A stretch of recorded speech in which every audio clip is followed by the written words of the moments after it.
Bapak Yanto akan kembali melanjutkan sebuah cerita tentang perjalanan Babang Tamfan Xiaoyan. Pada saat ini kita masih diperlihatkan dengan kelompok Xiaoyan yang pada saat ini berjalan menuju ke klan kuno. Lalu akhirnya kelompok Xiaoyan melihat oasis dan melihat sebuah kota kecil. Jadi markas besar dari klan kuno ini terletak di area tersibuk di pusat kota. Lalu Xiaoyan dan yang lainnya pada saat ini telah berada di langit dan Xiaoyan memerintahkan mereka untuk segera bergegas. Saat ini Xiaoyan tampak galak dan pada saat ini benar-benar hendak melangkah maju. Namun King Mu'er segera menghentikan Xiaoyan dan berkata bahwa mereka pada saat ini harus bertindak aman terlebih dahulu. Menanggapi hal tersebut Xiaoyan pun menoleh dan berkata, apakah Xiaoyan pada saat ini harus bersikap sopan kepada mereka? King Mu'er pun segera berkata agar Xiaoyan pada saat ini harus tetap tenang, karena Sun Er pada saat ini berada di tangan mereka, oleh karena itu mereka harus berhati-hati. Mendengar perkataan ini pada akhirnya Xiaoyan kembali menjadi sedikit tenang dan pada saat ini mereka bergegas turun. Lalu untuk keselamatan Sun Er maka mereka harus melakukan kesopanan terlebih dahulu. Akan tetapi jika klan kuno ini benar-benar tidak masuk akal, maka mau tidak mau Xiaoyan akan bertindak keras. Pada akhirnya kelompok Xiaoyan berjalan menuju gerbang tembok berlindung dari suku kuno. Tentu saja beberapa pengawal yang ada segera menghentikan mereka dan bertanya siapakah yang datang. Cepat sebutkan nama mereka dan jika tidak maka mereka akan dihukum karena melanggar tempat penting di klan kuno. Xiaoyan menekan emosi di dalam hatinya dan berkata bahwa ini adalah Xiaoyan tetua dari klan Xiao yang datang berkunjung. Meskipun Xiaoyan pada saat ini menekan auranya, namun ada jejak fluktuasi Douqi yang kuat yang menyebar. Menyadari tekanan Douqi yang sangat besar ini, dua orang Dou di bintang 2 segera bergegas masuk ke mansion untuk melapor. Setelah menerima laporan dari penjaga wajah dari 3 tetua eksekutif seketika benar-benar pucat. Pada saat ini ada tetua pertama, tetua agung, dan tetua kedua. Lalu Guting yang merupakan tetua agung klan kuno yang pada saat ini duduk di kursi utama dan mengenakan pakaian abu-abu panjang. Lalu dengan sedikit panik dirinya bertanya-tanya, apakah Xiaoyan benar-benar datang ke sini? Mungkinkah pada saat ini Xiaoyan mengetahui berita mengenai Sun Er? Para tetua dari klan kuno ini telah mengetahui tentang suami dari Sun Er dan itu bernama Xiaoyan. Pada saat ini Xiaoyan sedang mencari Sun Er dan bagaimana mungkin Guting tidak takut? Sementara itu dua tetua lain yang merupakan puncak bintang 2 Dou pada saat ini masih tetap tenang. Tetua kedua pada saat ini berkata agar mereka jangan panik. Masalah mengenai Sun Er ini benar-benar sangat rahasia dan bagaimana mungkin Xiaoyan bisa mengetahui tentang hal itu. Bahkan jika Xiaoyan mengetahui hal itu maka klan kuno adalah keluarga anak perusahaan dari Istana Pil. Mereka pada saat ini di bawah putra tetua yang mendukung mereka. Oleh karena itu mereka tidak perlu takut. Selain itu Xiaoyan pada saat ini hanyalah seorang Dou di bintang 5. Menanggapi hal tersebut tetua pertama pun segera berkata apa yang dikatakan tetua kedua itu memang benar. Menurutnya pada saat ini kunjungan Xiaoyan ke sini sepertinya untuk urusan lain. Karena dengan posisi klan kuno yang berada di daerah yang terpencil dan banyak bahan obat, maka sepertinya Xiaoyan yang merupakan seorang alkemis datang ke sini untuk mencari bahan obat. Tetua agung pun pada saat ini ragu-ragu sejenak mendengarkan perkataan tersebut. Pada saat ini mereka tidak akan mengetahui alasan Xiaoyan datang ke sini jika mereka tidak menemuinya. Pada akhirnya mereka pun memutuskan untuk segera menemui Xiaoyan dan bergegas keluar.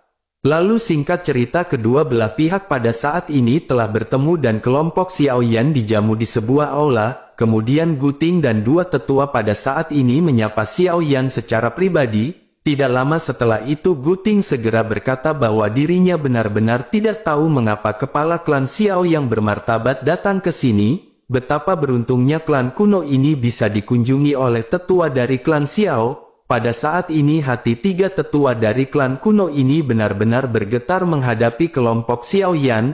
Meskipun Xiaoyan dan yang lainnya tidak melepaskan tekanan kepada mereka dengan sengaja. Namun aura yang keluar secara alami masih membuat ketiga orang ini sedikit tertekan. pada saat ini Guting menekan perasaannya di dalam hatinya dan mulai kembali bertanya kepada Xiao Yan. Dirinya bertanya bolehkah dirinya tahu mengapa tetua klan Xiao pada saat ini merendahkan diri untuk datang ke klan kuno mereka. Mendengar pertanyaan tersebut, Xiao Yan yang pada saat ini bersandar dengan kuat di belakang kursi hanya tersenyum. Melihat ekspresi dari Xiao Yan ini, tiga tetua saling menatap dan getaran di dalam hatinya menjadi semakin intens. Sementara itu di sisi lain Xiao Yan segera bertanya bahwa selama ribuan tahun apakah ada banyak orang dari klan Gu yang menerobos ke benua Dodi? Tiga orang tetua dari klan kuno pada saat ini benar-benar menegang.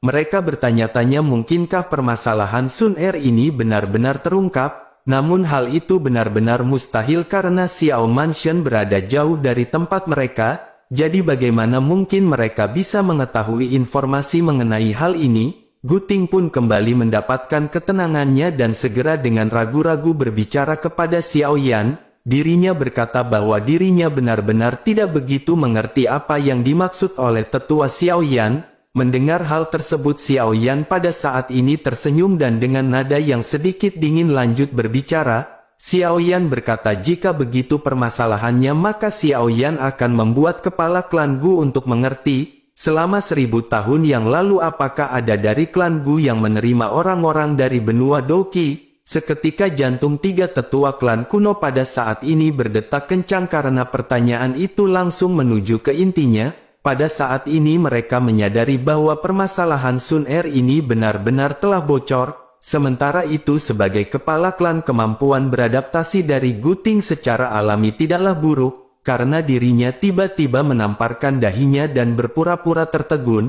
dirinya berpura-pura bodoh dan berkata bukankah tetua Xiao Yan berasal dari benua Doki? Ternyata tetua Xiao Yan di sini untuk mengunjungi teman-temannya. Beribu-ribu tahun ini memang banyak orang di klan telah datang dari benua besar Doki selama ribuan tahun, tetapi dirinya tidak terlalu memperhatikannya karena permasalahan itu diurusi oleh tetua pertama. Tetua pertama pada saat ini secara alami memahami maksud perkataan dari Guting, sehingga dirinya pun tersenyum meminta maaf dan berkata tentu saja dirinya mengerti permasalahan ini, karena ini adalah tanggung jawabnya tetapi dirinya khawatir bahwa dirinya akan mengecewakan tetua klan Xiao. Selama yang dirinya tahu tidak ada orang dari benua Doki selama puluhan ribu tahun. Mendengar hal tersebut Xiao Yan pada saat ini menahan amarahnya dan berniat memberi klan Gu kesempatan terakhir. Xiao Yan berkata dengan nada yang tetap dingin, bisakah mereka mengkonfirmasi lagi? Mendengar nada bicara dari Xiao Yan ini, tentu saja wajah Guting seketika berubah menjadi tenggelam, lalu akhirnya dirinya pun segera berkata, apakah menurut tetua Xiao Yan mereka pada saat ini menipunya? Mendengar hal tersebut Xiao Zhan dan yang lainnya pada saat ini menjadi sangat marah. Sementara itu Xiao Yan berdiri dan pada saat ini wajah Xiao Yan dipenuhi dengan ketegasan, lalu Guting dan yang lainnya juga pada saat ini memandang ke arah Xiao Yan dengan penuh rasa cemas. Dirinya pun tanpa sadar segera bertanya kepada Xiao Yan, apa yang ingin dilakukannya? Xiao Yan pada saat ini melihat sekeliling mereka bertiga dan berkata dengan tegas dengan suara yang bergema di aula. Xiao Yan meminta mereka semua berhenti berbicara omong kosong. Xiao Yan pada saat ini akan memberikan mereka waktu dengan sebatang dupa yang dibakar untuk menyerahkan Sun Er.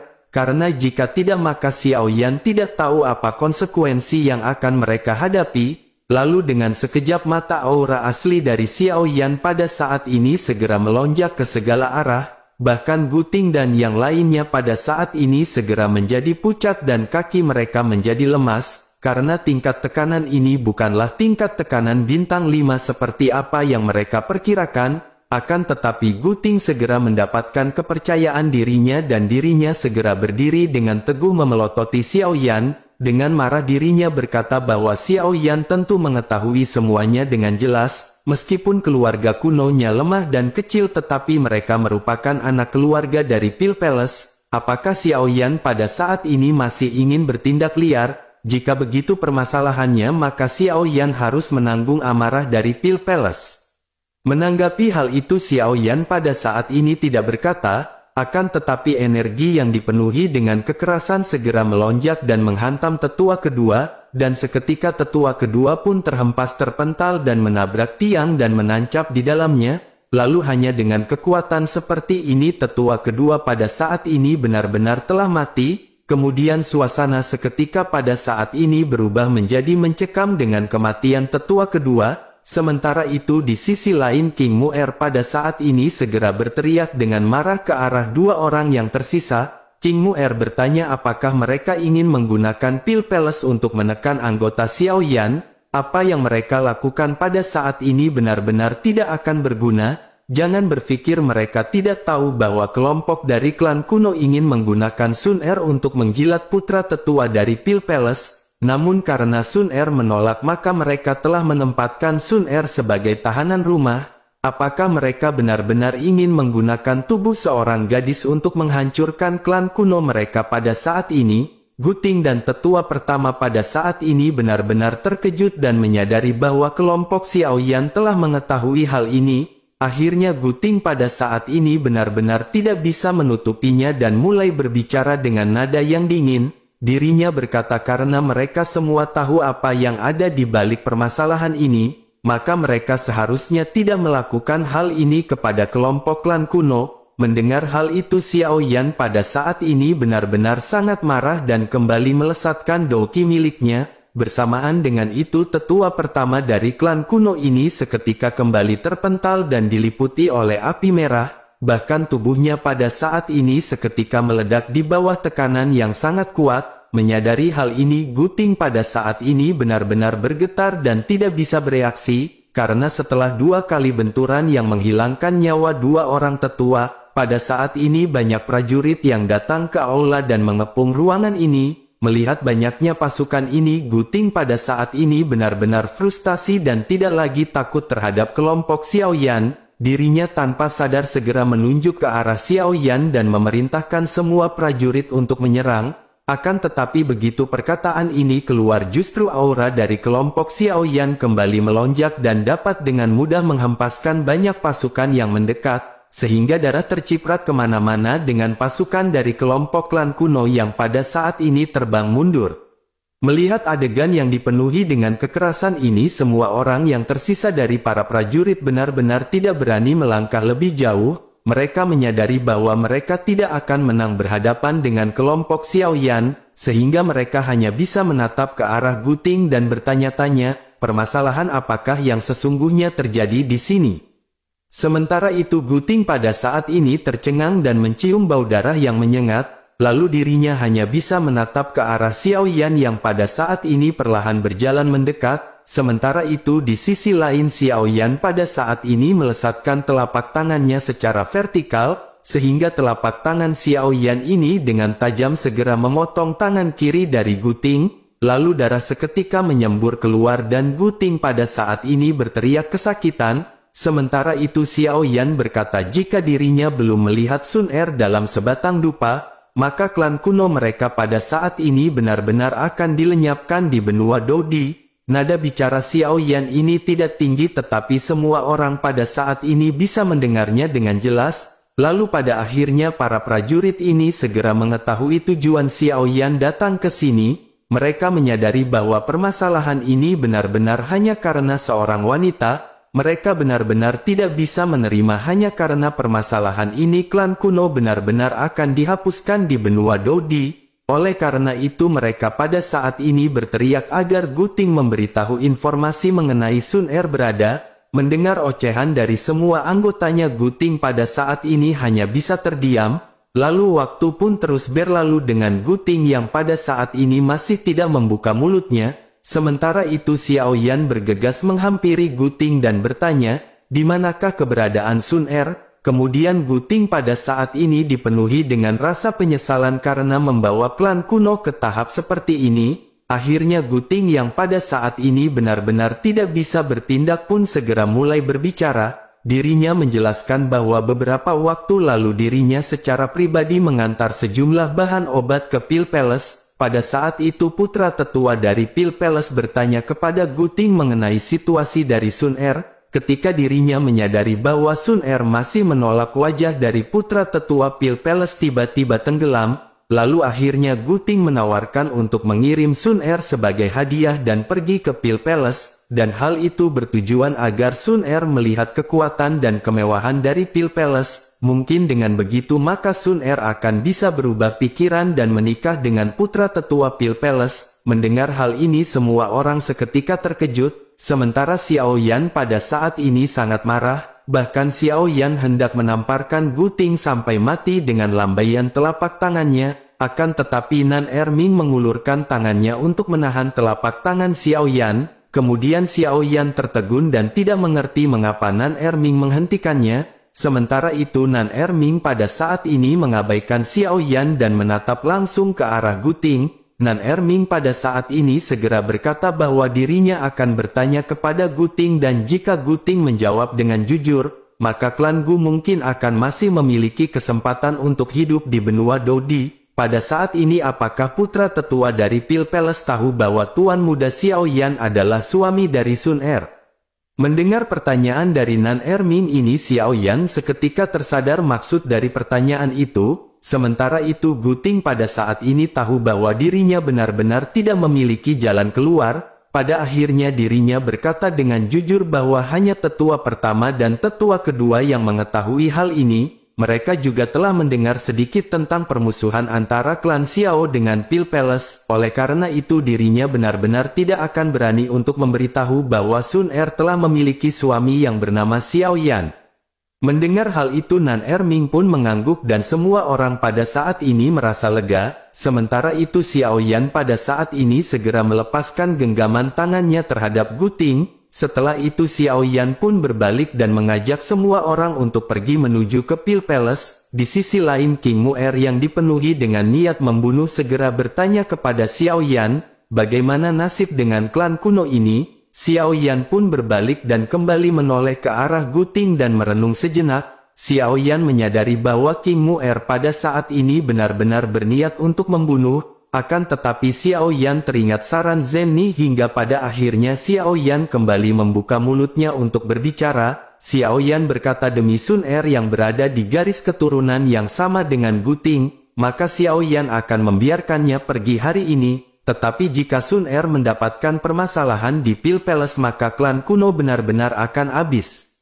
Lalu singkat cerita kelompok Xiao Yan pada saat ini telah sampai di kota Juxi di aula utama Pil Palace, dan tanpa mengucapkan sepatah kata pun mereka segera melangkah ke tangga aula utama Pil Palace. Lalu bersamaan dengan itu beberapa penjaga dengan kekuatan bintang 5 Dodi di kedua sisi aula pada saat ini buru-buru memblokir semua orang. Kemudian salah seorang penjaga memerintahkan mereka semua untuk berhenti, karena beraninya mereka semua masuk tanpa izin ke aula istana Pil Palace. Menanggapi teriakan itu Xiao Yan dan yang lainnya pada saat ini berhenti sejenak.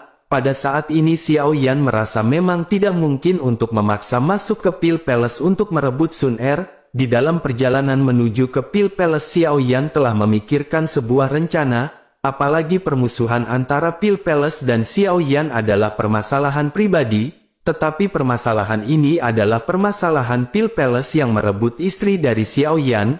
Meskipun faktanya mengambil paksa istri orang lain adalah sebuah hinaan di benua Dodi, Xiao Yan menyadari bahwa permasalahan ini dapat digunakan untuk menamparkan wajah dari Pil Palace. Tentu saja putra tetua dari Pil Palace tidak tahu bahwa Sun Er adalah istri dari Xiao Yan. Oleh karena itu pada saat ini Xiao Yan harus berjuang untuk kebebasan Sun Er sekaligus menghancurkan reputasi dan martabat dari Pil Palace. Dengan mengingat rencana ini Xiao Yan secara alami tidak akan menggunakan kekuatan, tetapi tentu saja Xiao Yan juga tidak akan bertindak sopan. Xiao Yan dengan marah segera berteriak memerintahkan yang ada di dalam untuk keluar. Lalu Douki tahap menengah bintang 7 Xiao Yan berfluktuasi dengan hebat. Dan dengan segera Douki yang melonjak ini memaksa beberapa penjaga dari aula alkemis yang merupakan bintang 5 Dodi terhuyung mundur. Kemudian seorang penjaga yang terlihat seperti seorang pemimpin segera berteriak dengan marah ke arah Xiao Yan. Dirinya berkata bahwa mereka benar-benar berani bertindak liar di sini. Namun ketika dirinya hendak maju dirinya segera ditarik oleh penjaga lainnya.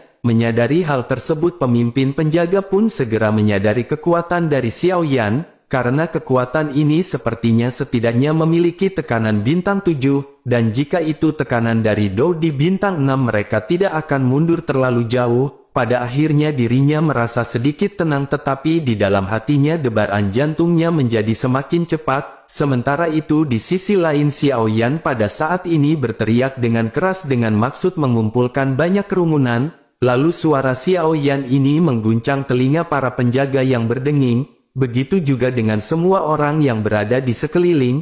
Dan seketika banyak orang yang terpancing untuk mendekat dan rasa ingin tahu melonjak di hati mereka. Lalu orang-orang yang berkerumun ini tentu mengenali siapakah sosok yang baru saja berteriak. Mereka benar-benar terkejut karena itu adalah sosok tampan dari Xiao Yan yang telah memurnikan cairan roh bening. Namun mereka bertanya-tanya, apakah tujuan Xiao Yan datang ke Pil Palace?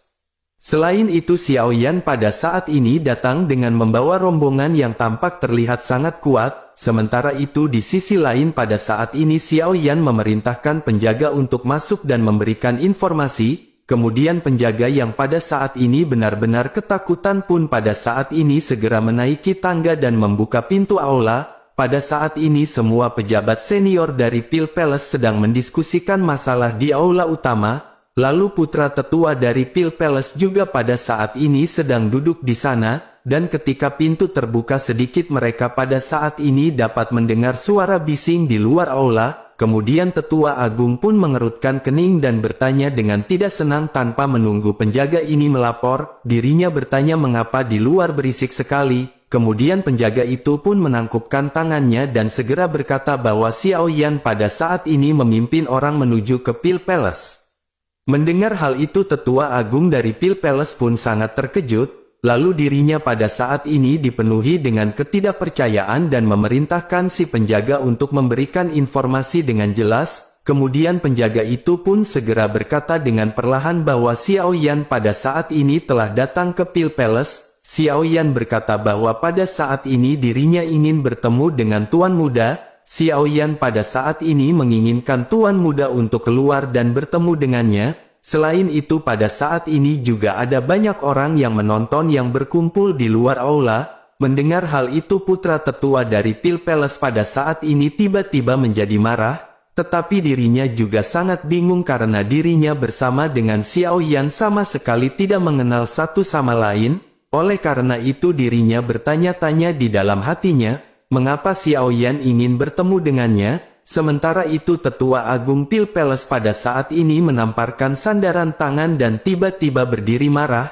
Dirinya berkata bahwa Xiao Yan benar-benar sangat lancang. Dirinya berkata bahwa Xiao Yan benar-benar berani datang ke aula Pil Palace untuk membuat masalah dengan angkuh. Dirinya pada saat ini segera memelototi si penjaga dan mulai bertanya. Kemudian dirinya bertanya mengapa dirinya pada saat ini hanya melaporkan permasalahan ini. Sebagai penjaga dari aula utama jika seseorang datang untuk memprovokasi, bukankah mereka harus segera menindak dan menyerang orang tersebut? Mendengar perkataan tersebut penjaga ini pun ketakutan dan buru-buru melaporkan.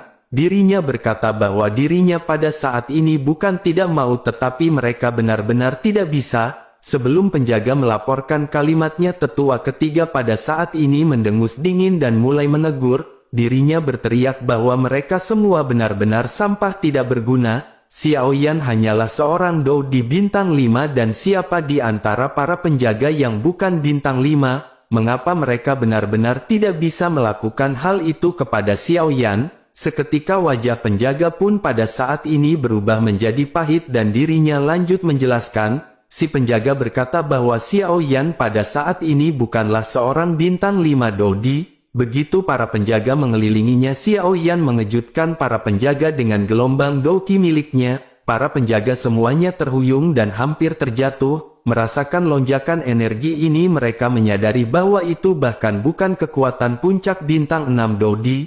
Menurut penilaian penjaga setidaknya Xiao Yan pada saat ini berada di bintang 7. Lalu semua orang di aula pada saat ini bingung dan tidak percaya dengan perkataan si penjaga. Sudah berapa tahun sejak Xiao Yan keluar dari gua pembantaian berdarah?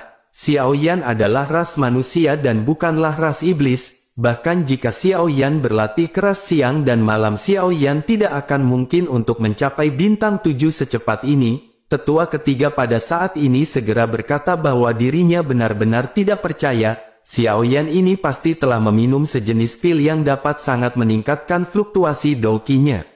Menanggapi hal tersebut Tetua Agung pun mengerutkan kening dan berkata bahwa hal itu belum tentu, karena siapa di antara mereka yang pernah mendengar ramuan ajaib seperti itu yang dapat meningkatkan tingkat fluktuasi Douqi sebanyak 2 bintang, tentu semua orang pada saat ini menyadari memang ada obat seperti itu, akan tetapi itu hanya meningkatkan 1 bintang, dan dalam hal pemahaman pil obat tidak ada orang yang bisa melampaui pil peles. Oleh karena itu perkataan dari Tetua Agung ini pun dengan cepat mendapat anggukan persetujuan semua orang. Sementara itu Tetua Agung pada saat ini bertanya kepada para penjaga, dirinya bertanya apakah Xiao Yan pada saat ini datang sendirian. Penjaga pun segera menjawab bahwa Xiao Yan pada saat ini membawa 6 orang bersamanya. Tetua Agung pun pada saat ini segera bertanya kekuatan macam apakah yang dimiliki oleh orang-orang yang dibawa Xiao Yan, apakah itu lebih kuat dari Xiao Yan atau lebih lemah?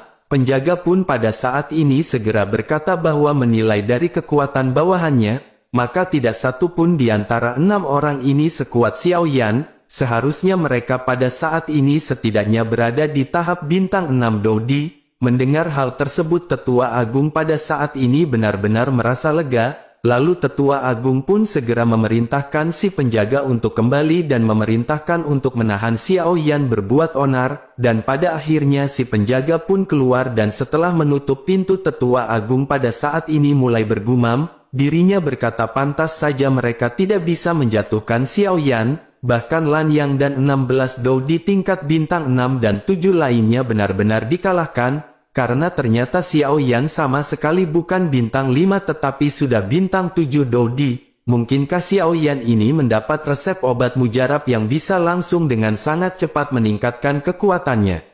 Sementara itu di sisi lain Tetua ketiga pada saat ini benar-benar tidak bisa menahan diri lagi. Dirinya berkata bahwa beberapa orang bintang 6 Douqi dan 1 orang bintang 7 Douqi benar-benar berani dengan lancang menuju ke Aula Pil Palace, bahkan kelompok mereka benar-benar berani menghina putra tetua dari Pil Palace, sehingga dirinya harus keluar untuk memberi mereka semua pelajaran dan ingin melihat, apakah bintang 7 Xiao Yan ini asli atau palsu. Menanggapi hal tersebut Tetua Agung pun menghentikan Tetua ketiga dan memintanya untuk menunggu. Tetua Agung dengan curiga segera berkata tidakkah menurut mereka hal ini aneh? Mendengar perkataan ini semua orang seketika menoleh ke arah Tetua Agung, dirinya pada akhirnya segera berkata agar mereka semua memikirkan apa yang akan dirinya sebutkan. Mereka telah menyerang dan berniat membunuh Xiao Yan sebanyak 3 kali tetapi tetap gagal, bahkan hampir semua orang yang mereka kirim pada saat ini telah benar-benar dibunuh oleh Xiao Yan.